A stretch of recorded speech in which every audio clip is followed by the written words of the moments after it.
샬롬 샬롬 샬롬 샬롬 샬롬. 하나님 사랑합니다. 여러분 주 안에서 사랑합니다. 오늘 하나님의 말씀이 요나에게 임했습니다. 요나서 1장 전체 1절에서 17절까지 말씀 우리 묵상하는 시간 갖도록 합니다. The word of the Lord came to Yonah. 요나에게 하나님 말씀이 임하죠.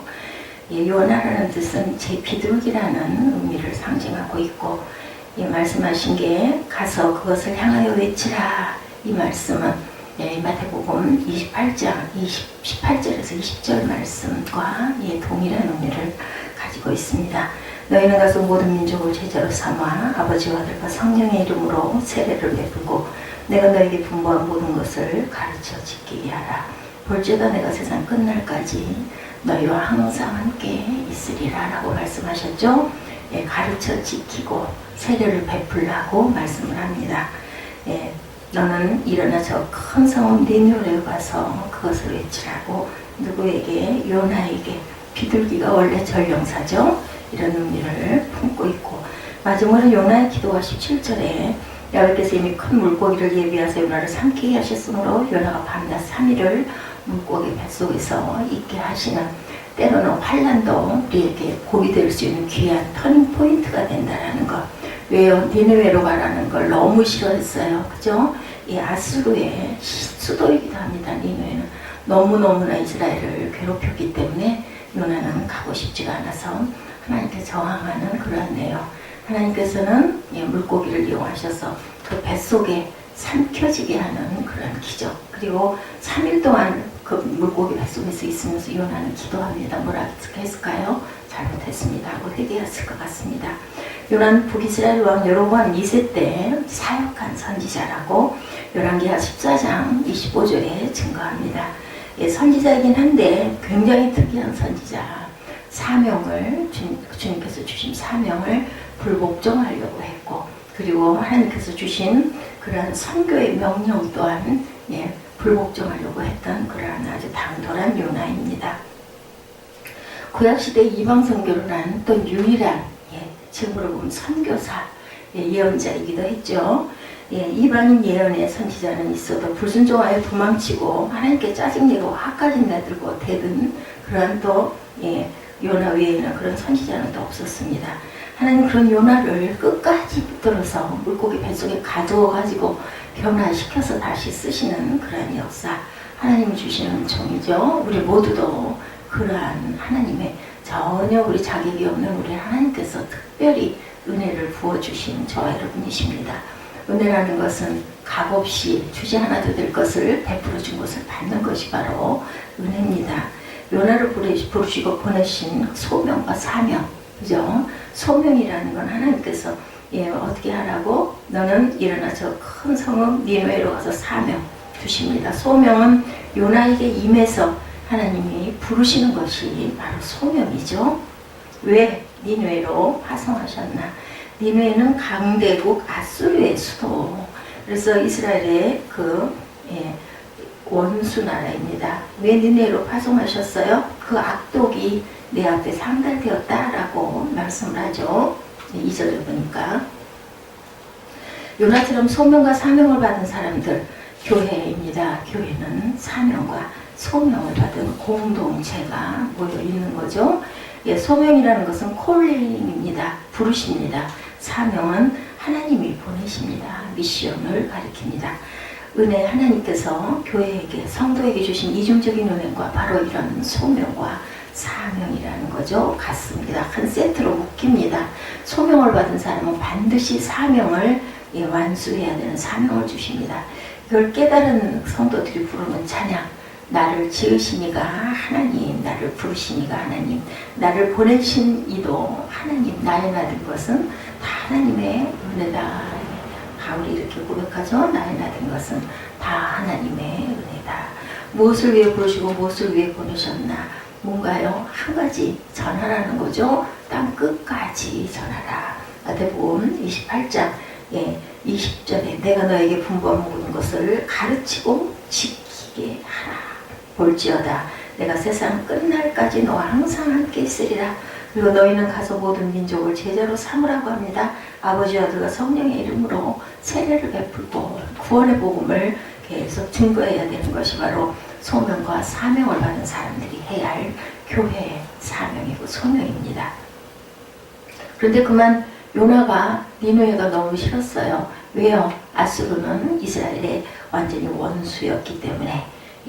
요나가 어디로 도망을 쳐서 거꾸로 다시스로 도망을 갑니다. 다시스는 니느웨 반대 방향 스페인 근처 바울이 땅끝으로 생각하는 곳이기도 합니다. 왜 다시스일까? 최대한 멀리 가서 하나님을 피하고 반대 방향으로 튀어가는 거죠.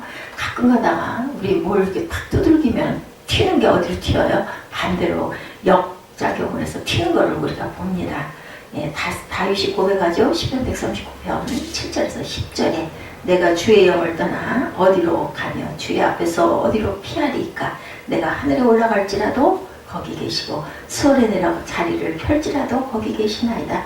내가 새벽 날개를 치며 바다 끝에 가서 거주할지라도 거기서도 주의 손이 나를 인도하시고 주의 오른손이 나를 붙드시리이다. 이렇게 말씀합니다. 구약시대 이방신 개념은 민족신, 지역신이었습니다. 미신 개념도 비슷하죠. 항상 부처님에게도 빌고 장독에다 물도 넣고 정원수 넣고도 빌고 천지신명에게도 빌고 또 지하 대장군 여장군에게도 빌고 하늘 태양에게도 빌고 별님에게도 빌고 달님에게도 빌고 이런 신 하나님의 마음이 우리 마음 안에 항상 하나님의 나라를 사모하는 그러한 마음을 주셔서 우리는 하나님이신 걸 모르고 이렇게 어디든가 의지하려고 빕니다. 하나님이 교회에만 계신가? 회사에는 안 계신가? 아니죠. 무소부재하신 하나님. 어느 곳에서나 하나님은 우리 마음 안에 항상 좌정하고 계신다. 그것을 깨닫고 못 깨닫고의 차이입니다. 그것을 보고 못 보고, 알고 모르고, 그리고 듣고 못 듣고의 차이가 있습니다. 어떤 사람들에게 사모하는 사람들에게 우리 텔레파시라는 얘기하죠. 항상 하나님께 마음을 들은 사람들은 하나님의 음성이 들리고 하나님의 말씀이 귀에 기울여지고 하나님의 찬양이 항상 기쁘고 즐겁고 찬양을 할 때 감사한 마음 그리고 마음이 따뜻해지죠. 마음이 푸근해지고 모든 시름이 모든 그 공부한 모든 것들이 또 직장에서 아니면 학교에서 아니면 가정에서 스트레스 받고 했던 것들이 다 풀리기도 합니다. 마침 다시스로 가는 배를 만난지라 뱃삭을 주고 배에 올랐더라. 이렇게 나타나 있습니다. 3절에 보니까 여호와의 얼굴을 피하려고 일어나 다시스로 도망하려 하여 요바로 내려갔더니 거기에 다시스로 가는 배를 만나서 야훼 얼굴을 피하려고 뱃삭을 내고 그 배에 올랐는데 그만 배가 어떻게 됐어요? 큰 바람을 바다 위에 내리십니다. 하나님께서 바다 가운데서 폭풍이 일어나 배가 거의 뒤집히고 깨지게 되는 그런 사건이 일어납니다. 그것이 그냥 일어나는 일이 아니죠. 불순종하는데 형통하고 주의를 성수 안 해도 11조 안 해도 잘 산다. 축복일까? 아닙니다. 이런 게 오히려 폭풍을 일으키셔가지고 요나를 물고기 뱃속에 집어넣는 그런 역사를 일으키는 게 하나님이 선택한 자녀에게 하시는 회초리라는 것을 우리가 알아야 되고 돌이켜야 되겠죠. 왜 요나는 사명을 거부하고 도망쳤을까? 하나님의 마음을 잘 알기 때문이죠. 4절 2절에 야훼께 기도하여 이르되 야훼여 내가 고국에 있을 때 이러하겠다고 말씀하지 아니하였나이까. 하나님께서 그 백성을 니느웨의 그 악에 가득 찬 그 백성들이 회개하고 모두 다 베옷을 입고 통으로 된 보자기 같이 생긴 것을 뒤집어 쓰는 거라고 합니다. 그렇기 때문에 살려줍니다. 그것이 너무나 요나는 받아들여지지가 않아서 4장 2절에 그렇게 토로하죠. 내가 빨리 다시스로 도망하였사오니 주께서는 은혜로 오시며 자비로 오시며 노하기를 더디하시며 이내가 크시사 뜻을 돌이켜 재앙을 내리지 아니하시는 하나님이신 줄을 내가 알았음이니이다. 내가 그걸 알기 때문에 도망갔다. 회개 선포하면 회개할 거다. 회개하면 아수르의 긍휼을 베푸실 거다. 아수르가 구원을 받을 거다. 요나는 원수나라 아수르가 구원받는 것이 너무너무 싫었어요. 왜냐하면 이스라엘의 원수였기 때문에. 요나에게 원수면 하나님께도 원수일 텐데 내가 싫으면 하나님도 그 사람을 싫어하셔야 할 텐데 그렇지 않으시죠. 하나님께서는 요나는 이 원수나라 아수르가 구원받는 것이 싫어서 하나님의 명령에 불복종합니다. 요나는 선지자입니다. 선지자는 하나님의 마음을 알고 하나님의 마음을 품고 말하는 사람이어야 됩니다. 사람들이 싫더라도, 내가 싫더라도 그렇게 하는 사람이 선지자다. 하나님의 마음대로 행하는 사람들이 선지자다. 요나는 하나님의 마음을 알고 하나님 마음이 그런데도 순종하기가 싫습니다. 그래서 도망을 친 거죠. 하나님 마음보다 인간적인 마음이 앞섭니다. 그것이 받아들여지지가 않을 때가 우리도 가끔 있습니다. 하나님의 생각은 내 생각과 다르다. 이사야 55장 8절이죠. 이는 내 생각이 너희의 생각과 다르며 내 길은 너희의 길과 다르니라. 야훼 말씀이니라. 우리는 어떻게 해야 되나? 도망가야 할까요? 순종해야 되겠죠. 예수님 믿으면 하나님의 자녀입니다. 아버지의 마음을 아는 자녀, 아버지의 마음을 품는 그러한 자녀, 요나처럼 도망치는 자녀. 나는 사명이 싫다고, 나는 교회가 싫다고, 싫다고 하고 도망을 쳤다가는 어떻게 돼요? 사망의 올무에 빠집니다. 어느 자녀가 이렇게 찬양합니다. 아버지 당신의 마음이 있는 곳에 나의 마음이 있기를 원해요. 이렇게 하게 해 주옵소서 하고 기도하는 거죠. 나의 마음이 아버지의 마음을 알아 내 모든 뜻 아버지 뜻이 될 수 있기를, 나의 온 몸이 아버지의 마음 알아 내 모든 삶이 당신의 삶이 되기를, 우리는 이렇게 찬양해야 됩니다. 그렇게 되지 않기 때문에라도 더 되게 해달라고 입술로 고백해야 될 줄로 믿습니다. 세 번째, 하나님의 징계가 내려집니다.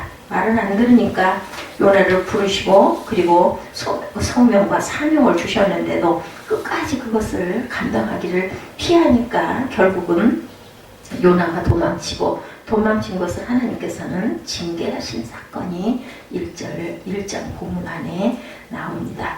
사명을 거부하고 도망치는 요나를 하나님은 굿바이 그렇게 말씀하지 않으셨어요. 그죠? 폭풍을 일으키시고 그리고 물속에 빠치시고 그리고 물에 빠진 요나를 물고기에 덥석 삼켜버리는 역사가 일어나게 하시는 하나님이다. 세상에 일어나는 모든 일들이 그냥 일어나는 것들이 아니라는 것이죠.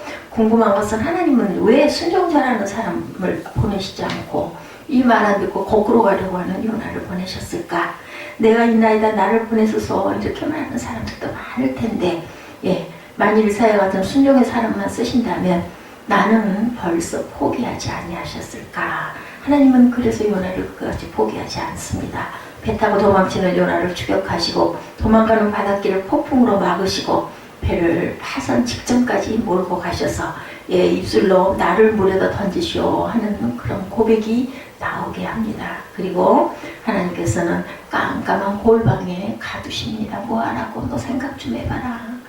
기도하게 하시죠. 우리가 가끔 몸이 아파서 병원에 입원하게 됐을 때 너 좀 몸 좀 쉬면서 나를 좀 찾아보렴 하는 하나님의 음성, 이렇게 알아들을 줄 아는 그런 하나님의 귀한 은혜가 충만한 저와 여러분 되시기를 주님의 이름으로 축복합니다. 물론 건강해야 하지만 가끔 때로는 우리가 쉬어야 할 필요성이 있을 때, 질병으로 인하여 우리가 어려움을 당할 때 그때 하나님을 찾아야 되겠죠.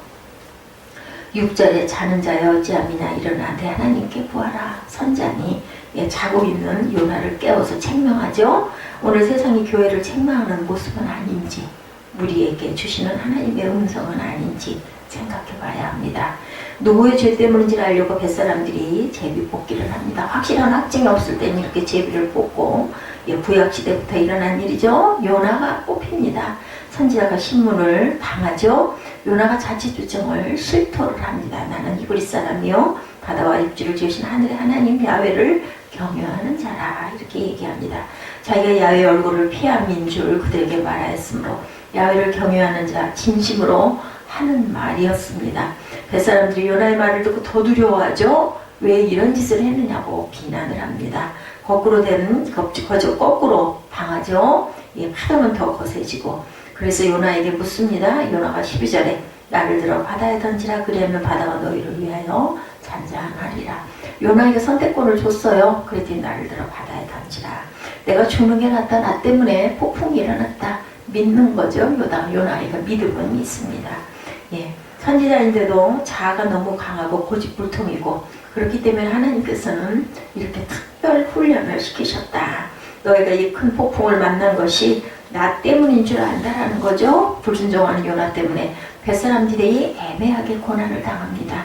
예, 순종하는 사람은 축복의 통로가 되고 불순종하는 사람은 주변 사람들까지 고난으로 이끌어 간다라는 것. 고난의 통로가 되어서는 안 되겠죠. 나는 우리 가정에 어떤 통로가 됐을까? 나는 우리 교회에 어떤 통로인가? 나는 우리 직장에 어떤 통로인가? 이것을 우리가 또 한번 이 아침 생각해 보시기 바랍니다. 예, 뱃사람들이 요나를 배려하죠. 그 사람들이 힘써 노르죠. 배를 육지에 돌리고자 했다가 뱃사람들이 오히려 기도하죠. 우리가 야훼께 부르짖어 이르되 야훼여 구하오니. 그러나 선지자 요나는 기도하지 않습니다. 포도나 귤은 껍질이 얇아서 손으로 까먹는데 호두는 강해서 어떻게 돼요? 망치를 두들겨 깨야 먹을 수가 있습니다. 깨어지지 않는 강한 자아를 가진 사람은 위험합니다. 자아가 깨어지지 않으면 인생이 깨집니다. 너무 밉고 싫어서 마음이 단단해지지 않도록 우리가 늘 조심해야 되겠다. 좋아하는 사람은 9명이 있고 미워하는 사람 1명이 있습니다. 누가 내 마음을 사로잡나? 1명 미워하는 사람이죠. 누가 죽나? 내가 죽습니다. 그러니까 비움을 비워야 합니다. 결국 요나는 바다에 던져집니다. 그리고 바다는 잔잔해지죠. 뱃사람들은 다 살아납니다. 그러나 선지자 요나는 뱃사람들은 야훼를 크게 두려워합니다. 요나는 제물로 드려주고 그리고 제물로 드려짐을 통해서 하나님께서는 요나를 물고기 뱃속에 가둬서 거듭나는 시간과 기회를 준다. 하나님이 왜 요나를 이렇게까지 징계하셨을까? 잠언 3장 12절입니다. 대저 야훼께서 그 사랑하시는 자를 징계하시기를 마치 아비가 그 기뻐하는 아들을 징계한 것 같으니라. 가만히 내버려 두는 것은 오히려 좋은 일이 아니라는 것. 이런 고난과 아픔과 이런 어려움을 통해서 우리가 너 나 좀 생각해봐라. 너 나 좀 봐라. 너 나 보고 있느니? 이런 음성을 들을 줄 알아야 되겠다. 히브리서 11장 6절입니다. 주께서 그 사랑하시는 자를 징계하시고 그가 받아들이시는 아들마다 채찍질하심이라. 자녀이기 때문에 버리지 않고 끝까지 사랑하신다. 요나처럼 하나님을 거부하고 반대하고 끝까지 내누에로 가라는 걸 다시스로 도망을 치니 바다 물가에서라도 만나가지고 끝까지 붙잡아서 다시 만들어 쓰시는 하나님. 만약에 말 잘 듣는 이사야 같은 사람, 다윗 같은 사람만 찾아 썼다면 저와 여러분은 벌써 버림을 당하셨다는 것을 깨달아 알아야 된다. 하나님은 사랑의 매로 징계하시죠. 징계를 당한다고 생각하면 안 됩니다. 하나님이 나를 여전히 사랑하시는구나. 사랑의 매를 나를 따끔하게 때려주고 계시는구나 하는 감사를 드려야 할 줄 알겠습니다. 징계 중에 베푸시는 은혜, 야훼 얼굴을 향하여 사명을 향하여 우리가 바다에 던져진 요나 선지자에게 하나님은 무슨 일을 하셨을까요? 17절에 우리 요나 1장 17절입니다. 야훼께서 이미 큰 물고기를 예비하사 삼키게 하셨으므로 요나가 밤낮 3일을 물고기 뱃속에 있으니라. 요나를 큰 물고기 뱃속으로 인도하시고 그리고 나서 어떻게 해요? 거기에서 3일 동안 깜깜함 속에서 요나는 뭐합니까? 마지막 절에 보니까 기도한다 라고 요나의 기도가 나타나 있습니다. 삼켜진 물고기는 3일 동안 소화불량으로 고생했을 것 같습니다. 요나는 물고기까지 고생을 시킵니다. 그래서 우리가 그죠? 온전한 변화가 되지 않은 사람들은 이렇게 주변 사람들도 힘들게 한다. 물고기 뱃속에서 요나는 어떻게 변화가 됐나? 2장 1절에서 9절에 나타나 있습니다. 드디어 야훼 하나님께 기도하기 시작하죠. 3일 동안 부르짖습니다. 내 음성을 들으시는구나. 바다에 던져진 것이 하나님의 주권임을 고백합니다. 물고기 뱃속에 있지만 성전을 바라보기로 결심을 하고 물고기 뱃속에 있지만 하나님의 생명을 붙잡고 계심을 경험하고 깨닫고 감사의 예배를 드리게 됩니다.